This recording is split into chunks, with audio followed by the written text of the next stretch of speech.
Tonight, Donald Trump dominates the Republican caucuses in the Midwest state of Iowa.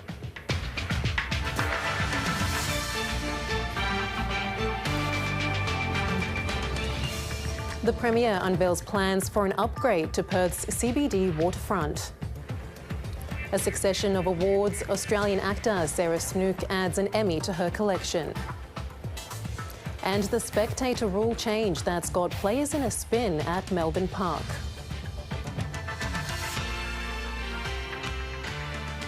Good evening, Tabarak Jrood with ABC News. Donald Trump has won the first big test of the US election year, taking out the Iowa caucus by a huge margin. The former US president beat his main rivals Nikki Haley and Ron DeSantis, with the Florida governor coming a distant second tonight. North America correspondent Jade McMillan reports from Des Moines, Iowa. A resounding victory for the overwhelming favourite. Donald Trump easily beat his Republican rivals in Iowa, picking up more than 50% of the vote. We want to thank the great people of Iowa. Thank you. We love you all. In some areas, it was over before it began. Voters at this high school gym outside Des Moines hadn't even cast their ballots before US networks started calling the race for the former president. CNN projects that Donald Trump will win the Iowa caucuses. A furious Ron DeSantis described the declarations just half an hour into the caucuses as election interference. But the Florida governor managed to defy expectations and come in a distant second. In spite of all of that they threw at us, everyone against us, we've got our ticket punched out of Iowa. Iowa has been in the national spotlight for months, but attention has already moved on to the next stage of this race, with Republicans in New Hampshire voting next week. Polls suggest Donald Trump will face a much tougher contest there against his former United Nations ambassador, Nikki Haley. Tonight, I will be back in the great state of New Hampshire. And the question before Americans is now very clear. Do you want more of the same? But there'll be one less candidate moving on from Iowa after the fourth-placed Vivek Ramaswamy dropped out. There is no path for me to be the next president. Donald Trump will head to New Hampshire after stopping in New York for a defamation trial brought by a woman he's been found liable to have sexually abused. Neither that case nor the 4 sets of criminal charges he's facing have shaken the support of his many backers. Jade McMillan, ABC News, Des Moines, Iowa. A massive redesign of Perth's Convention Centre and riverfront has been revealed, with the Premier declaring WA deserves better than the current facility, which he labelled as a shed on the river. The Convention and Exhibition Centre opened 20 years ago amidst similar criticism of its design, and the government says the state is losing business because it's not big enough. A hay shed and a cockroach. The Perth Convention and Exhibition Centre was slapped with unflattering nicknames from the very start. Our city deserves better than a shed on the river, and this will right a historic wrong. The new vision proposed by leaseholders Wiley and Brookfield would see the facility built up and over the Swan River, with existing road and rail to remain intact, concealed beneath. There'd be 3 jetties and a pedestrian bridge linking to Elizabeth Quay. Government's considering revamping the bus port and new high-density housing in the vicinity. Which is about bringing more people to live in the city to drive that foot traffic day and night. Foot traffic for restaurants, cafes and bars. There's also plans for a hotel, all of which will be assessed in a business case due 6 months from now. We're hopeful that we'll be starting late 25, 26, depending on how the next 18 months goes. Very few say they'll miss the old design. The current one is very grey and sort of just blends into the river, really, when you look at it. I honestly thought it was a car park. I guess it's better to look at something that's nice as opposed to something that's ugly. It looks way better compared to that one. At 16,500 square metres, industry says the current centre just isn't big enough. We're being outperformed by second-tier towns like Adelaide, even Geelong, that have invested in their convention exhibition capacity. The changes add another 4,500 square metres, allowing for 2 conventions at once, or larger shows utilising up to 25,000 square metres of space if fully opened up. The government set its sights on opening the new centre in time to host major resources convention LNG 29. It comes after its bid to host LNG 23 last year was beaten by Vancouver. James Carmody, ABC News. It has been revealed the stabbing of a 16-year-old in a classroom at a Perth high school was part of a murder-suicide plan by the student responsible, who has now pleaded guilty to an upgraded charge. The 15-year-old appeared in the Perth Children's Court today, with prosecutors saying there was now evidence in a diary that the stabbing at Kareen Senior High School 6 weeks ago had been planned for about a month. The new charge, the teenager has admitted, carries a maximum penalty of 20 years behind bars. Because of the seriousness of the case, it will be dealt with by the President of the Court, Judge Hilton Quayle, in March. The President will take into account all the circumstances of this matter, including what was happening for the accused person at the time. A coronial inquest into the death of a 22-year-old Perth man who died days after absconding from a mental health ward has heard his death could have been prevented. Jackson Charles Kinane was found dead in the Swan River just days after an unescorted trip out of his ward at St John of God Midland Hospital in October 2020. The inquest is examining his treatment at the hospital, his time in custody at Casuarina Prison and at the Forensic Mental Health Franklin Centre in the months before his death. The court heard a consultant psychiatrist who reviewed Jackson's case found his mental health treatment was suboptimal, which helped form grounds for a coronial inquest. We learned a lot of extra things about Jackson's treatment in custody, and we've also learnt that our suspicions were confirmed that the systems are broken and treatment's very iffy. A decision this week to give gas giant Santos the green light to build an underwater pipeline near the Tiwi Islands off the Northern Territory coast has prompted calls for urgent reform to the approvals process for offshore projects. It comes amid growing concerns that unclear regulations will open the door for more litigation, stalling projects and damaging Australia's brand as a top LNG exporter. Relief for Santos, but a blow to Tiwi Islanders and environmental groups opposed to the project. With federal court approval, the $5.7 billion Barossa gas project will proceed, but the costly court battle has revealed uncertainty around the requirements for consulting First Nations clans, exposing other projects to similar legal action. The regulatory uncertainty is still there, and there's scope for more challenges to be brought against Barossa and other projects all across the country. The last-minute injunction sought by Tiwi Islands elders last year cost Santos millions of dollars every week, raising doubts among countries that rely on Australian gas over whether the project would be going ahead at all. We have our long-standing trade partners like Japan, China, South Korea, Singapore, voicing concerns in a way we've never heard them do it. Federal Resources Minister Madeleine King has acknowledged the approvals process for offshore projects is in need of reform and says her office is working on clarifying the rules around consultation with local communities to remove uncertainty for the sector. The ABC understands the vast majority of gas from Santos's Barossa project will be sold as LNG overseas. Australia supplies around 40% of Japan's LNG, and so we're a crucial trading partner. And as concerns grow over Australia's role in climate change, it's likely Greens groups will continue targeting high-emitting projects. Barossa is one of the highest carbon dioxide emitting projects in the LNG projects in the world. That is why it's in the crosshairs of environmental organisation. One battle in a much bigger energy war. Samantha Dick, ABC News. A ballistic missile fired by Yemen's Houthi rebels has struck a US-owned container ship in the Gulf of Aden. The attack further escalates tensions in the Red Sea, where the rebels have been targeting vessels it says are linked to Israel. The Houthis say they're expanding their targets after US and British airstrikes on their positions in Yemen. A military spokesman says American and British ships are all considered to be hostile. The Yemeni armed forces emphasise that the response to the American and British offences is certainly coming, and any new aggression won't pass without a response and punishment. A days-old ceasefire halting Myanmar's vicious civil war is already showing signs of collapse.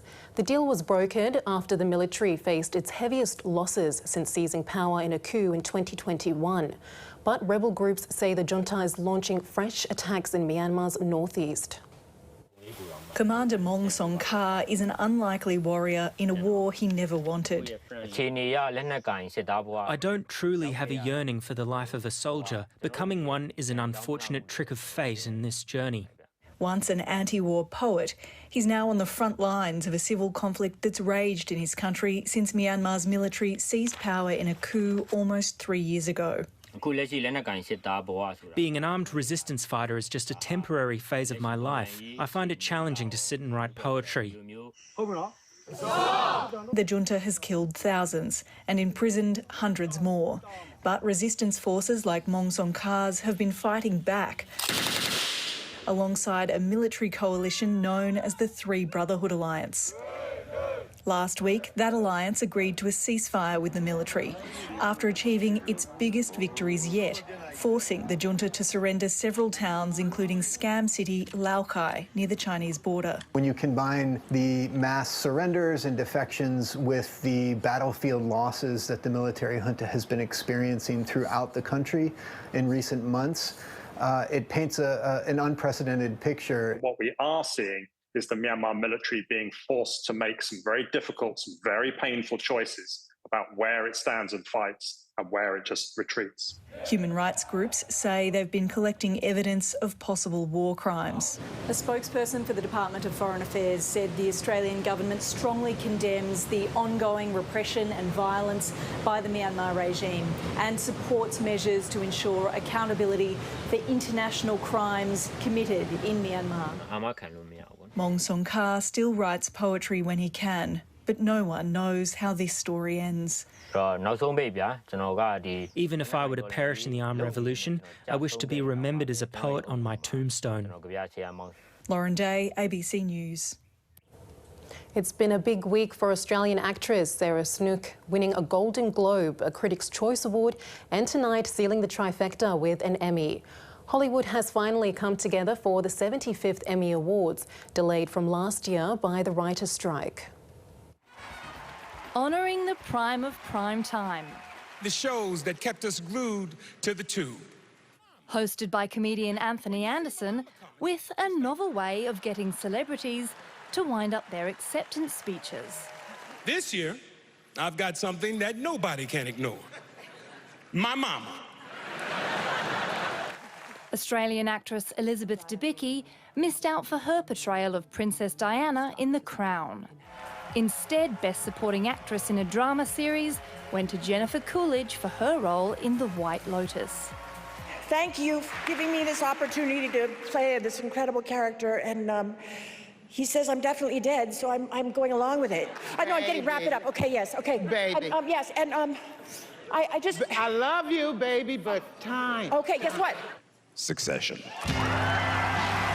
It was the media dynasty drama Succession about the cutthroat Roy family that triumphed, with 6 awards, including the prestigious Best Drama trophy.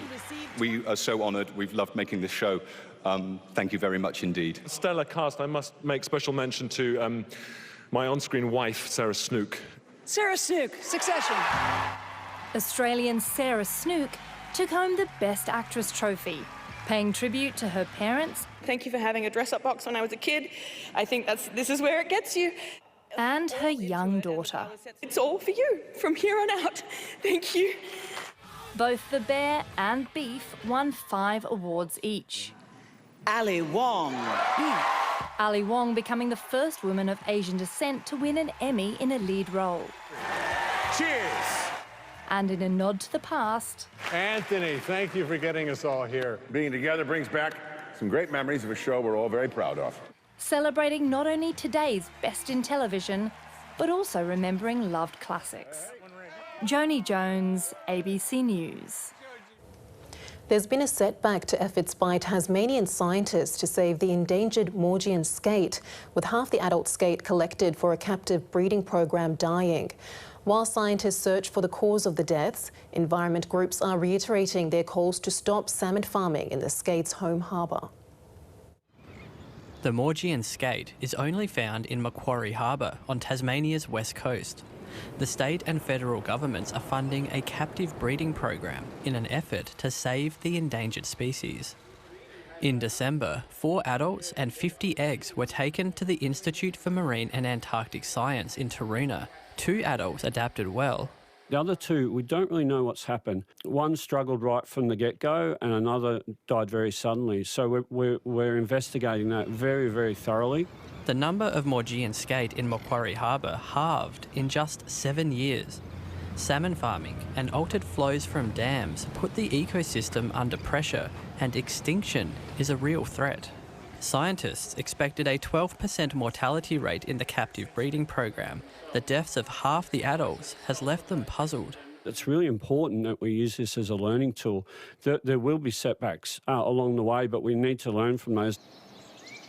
The success of the program is important for the West Coast, especially Strawn, where salmon farms are a major employer. We know sharks and rays are not animals that have regularly been bred. They're not easy to do. If the program struggles, it would only add to the calls to destock the farms. I was never relying on captive breeding to be a saviour for the species. In almost everything of these processes, it's a suite of things. The salmon industry is funding a trial to inject oxygenated water into the depths of the harbour. But environmental groups say removing the farms altogether is the only way to ensure the skate's survival. Federal Environment Minister Tanya Plibersek is reconsidering their licences. Every bit of research counts, and while the mortality statistics to date, yes, are concerning, but we're learning all the time. And this is about ensuring that we learn. That's what research and development's about. A setback in the race to ensure an ancient and unique species survives. Adam Holmes, ABC News.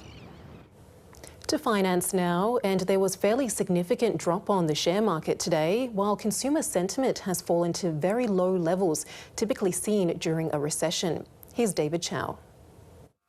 There's a lot of doom and gloom on the minds of Australian consumers, which isn't very good for business. Right now, the number of pessimists out there far outweighs the number of optimists, according to the latest Westpac Melbourne Institute consumer survey.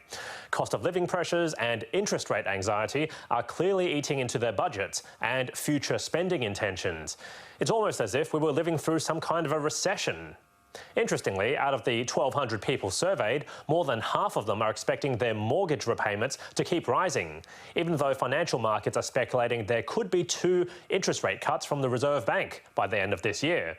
So quite a big divide there.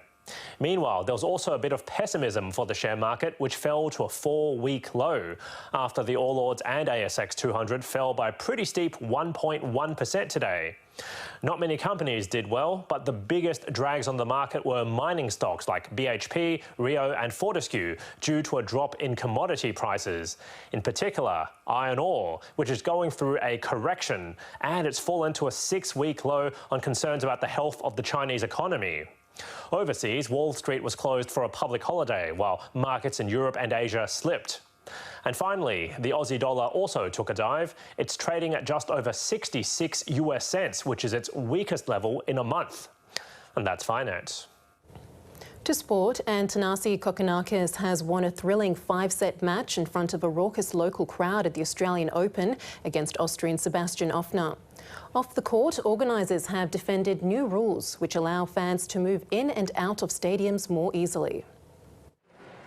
Getting into the tennis can be a waiting game. Sometimes you want to go and grab something to drink. Going to the toilet, having a wander around to see what entertainment. Take in the atmosphere. But it's now easier to get your seat. Fans can come in and out every game instead of every second game when the players' switch ends.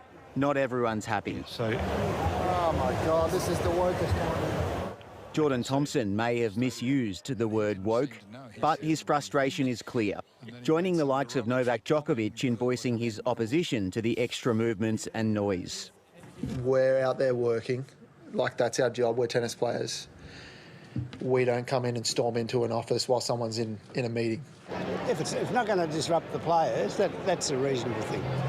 We don't really like it. Yeah, a little bit distracting, I think, for the players.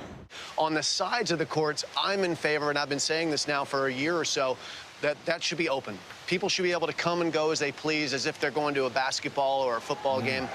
Fans brought the noise for Australian Max Purcell. There it is.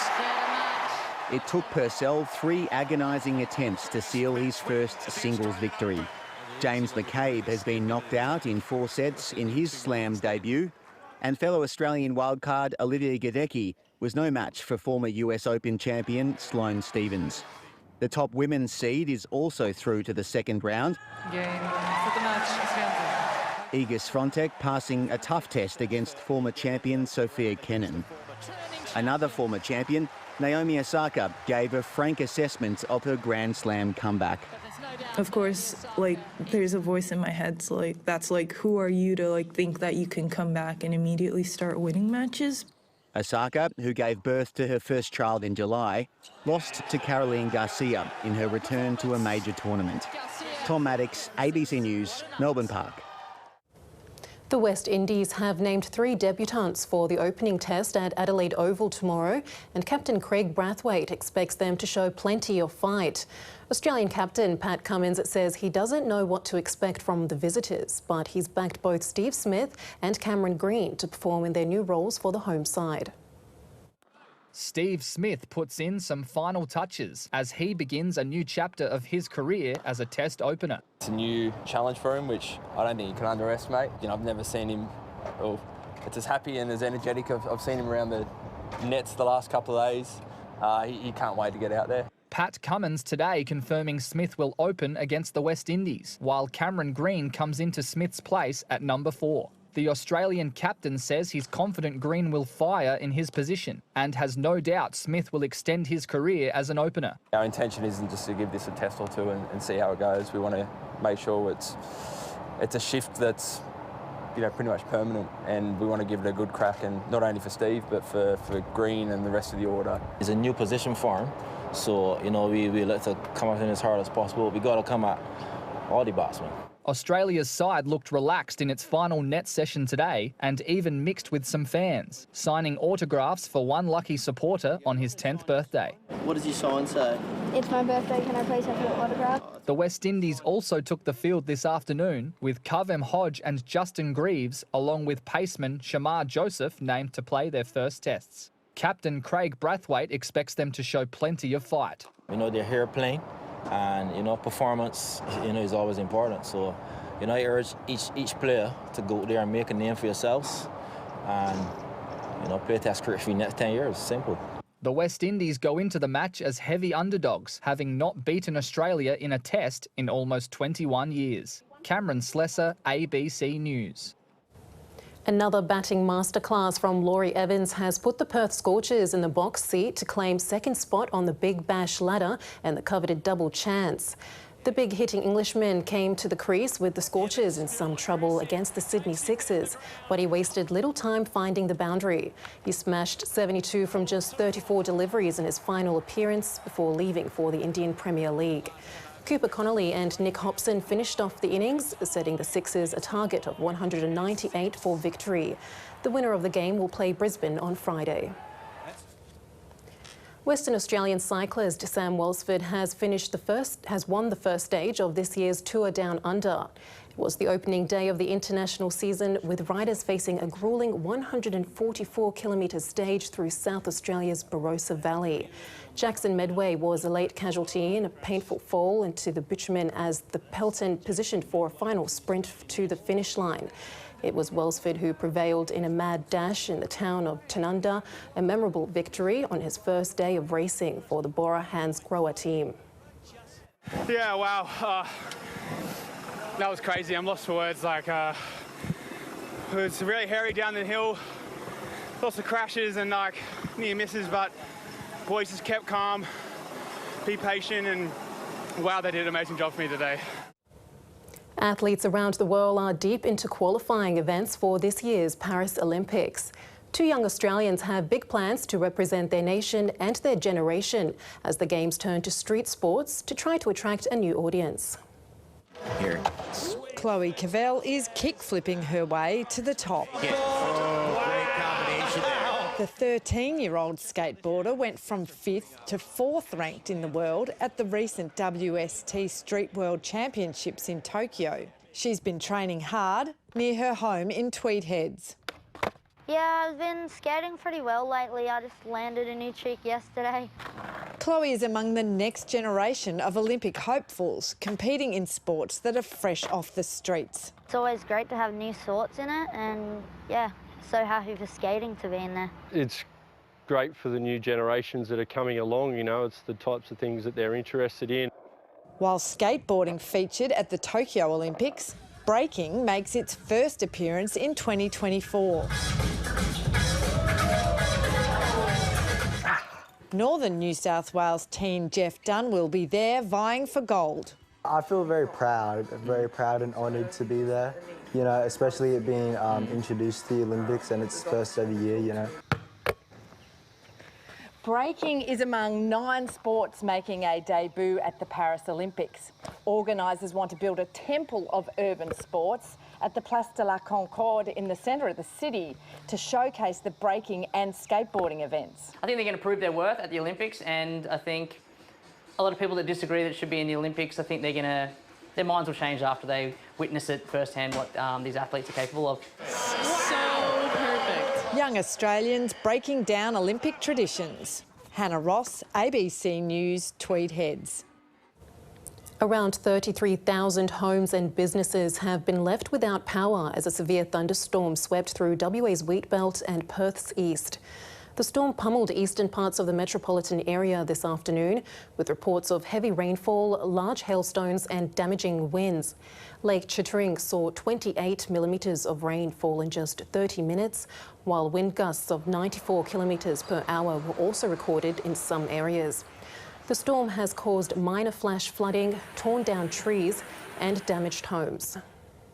A lot of rain, hail, thunder, lightning, and in the space of 5 minutes, half the marri tree came down on top of the roof. Luckily, no one was inside at the time. It's gone through the roof. A severe thunderstorm warning remains in place for parts of the central Wheatbelt, Great Southern and Goldfields. And now taking a look at temperatures for today. Right now in town it's 31 degrees and humidity is 45%. Perth's minimum was 21.7 degrees just before 6 o'clock this morning, rising to a top of 38.3 around 11 a.m. Meanwhile, Perth Airport reached a warm 43 degrees today. The state's coolest spot was Jacob, which recorded a minimum of 16 degrees. While the state's highest maximum was a sweltering 44 degrees, and that was reached at Paraburdoo. To the satellite, and cloud bubbling over the Kimberley with a monsoon trough and low brought on more showers and storms across the region overnight. That tropical low over inland parts of the Northern Territory may move closer to the WA border during the weekend. Meanwhile, a deep trough near the west coast will slowly move inland tomorrow, warming up conditions there. A quick look around the country tomorrow, and it's looking like a wet day ahead for much of the eastern capitals. Possible storm also on the cards for Sydney, Canberra, Melbourne and Hobart. Brisbane heading for a top of 31, while Adelaide will be partly cloudy and 23. Back to WA, and in the north, more warm conditions ahead with showers and gusty thunderstorms for much of the region, possibly heavy at times over the far east and Kimberley. And it's looking pretty hot for central parts too, with temperatures reaching the low 40s and possible storms as well for the Wheatbelt. Meanwhile, those hot conditions are expected to ease over southwest parts from tomorrow as a milder westerly flow begins to dominate. However, there is the chance of more severe thunderstorms for the southwest, Great Southern and along the coast. In Perth, it's looking partly cloudy tomorrow with a chance of a thunderstorm about the hills in the morning and afternoon. We're heading for a top of 31 degrees from an overnight low of 23. Sunrise will be at 27 minutes past 5, setting at 7:26. And then looking ahead, conditions will cool down even more on Thursday to reach a top of 28. Cloud clearing on Friday to make way for a lovely sunny weekend, starting with a warm 31 on Saturday. And that's ABC News for now. Brianna Shepherd will be back with you tomorrow. In the meantime, you can stay up to date with ABC News Online, or you can catch the news anytime on ABC iView. Stay with us now for 7:30.